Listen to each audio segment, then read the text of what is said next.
Muling binuksan ng Pangulong Aquino sa mga leader ng ASEAN ang mapayapang paraan para maresolba ang isyu sa West Philippine Sea.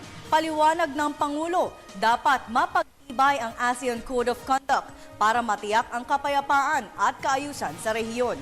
Para sa detalye, may report si Rocky Ignacio. Sa pagsisimula ng 40th ASEAN-Japan Commemorative Summit, isinulong ni Pangulo Aquino ang pagbalangkas ng mekanismo upang maibsan ang epekto ng climate change. Sa harap ng ASEAN leaders, Japanese Prime Minister Shinzo Abe, sinabi ng Pangulo na naramdaman ng Pilipinas ang lupit ng climate change sa pagtama ni Super Typhoon Yolanda o Haiyan. Umaasa kasi ang Pilipinas na maging bahagi ang usapin sa idaraos na Third World Conference on Disaster Risk Reduction sa Japan sa taong 2015. Haiyan is a reminder to all of us that just as we are determined to safeguard the welfare of our peoples by improving our capacities to prepare for and respond to natural calamities, we must also commit ourselves to dismantling the conditions that enhance the effects of these disasters. As I have said in the past, global climate change is a reality and its consequences do not discriminate against economic powerhouses or developing states. I respectfully submit that less industrial nations such as mine bear a disproportionate amount of suffering from the effects of climate change. We live in a single planet, and it is incumbent upon all of us, especially for the countries that have the capacity to contribute significantly in combating climate change, to come up with an equitable mechanism that every nation, every corporation, and every individual will adhere to. I have personally witnessed the degree of devastation brought by Haiyan. And it's my belief that we all have a crucial role to play in ensuring that my nation, or any nation for this matter, does not once more suffer through a tragedy of this scale.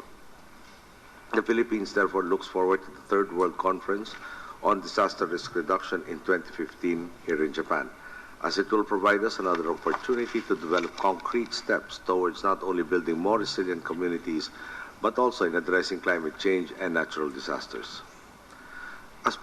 Formal na rin pinasalamatan ng Pangulo ang international community dahil sa agarang tulong na ipinagkaloob sa Pilipinas dahil sa killer typhoon. Ipinabot na rin ni Pangulo Aquino ang Pilipinas na magbenepisyo sa isinusulong na ASEAN connectivity kung saan nakapaloob ang infrastructure connectivity projects ng Japan.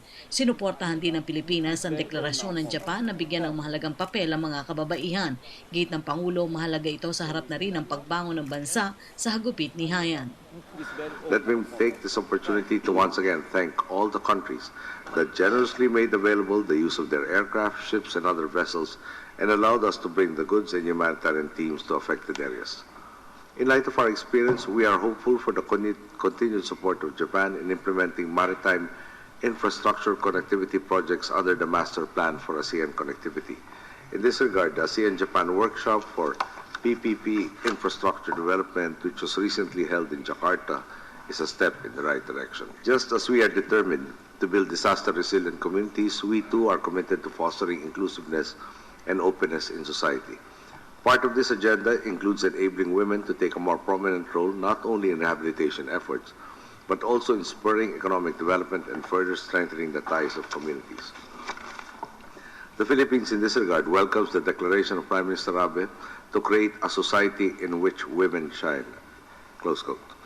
This is a vision our administration shares as we have constantly worked to empower women in our country, whether by implementing initiatives in health and education or by making certain that all Filipinos have equal access to.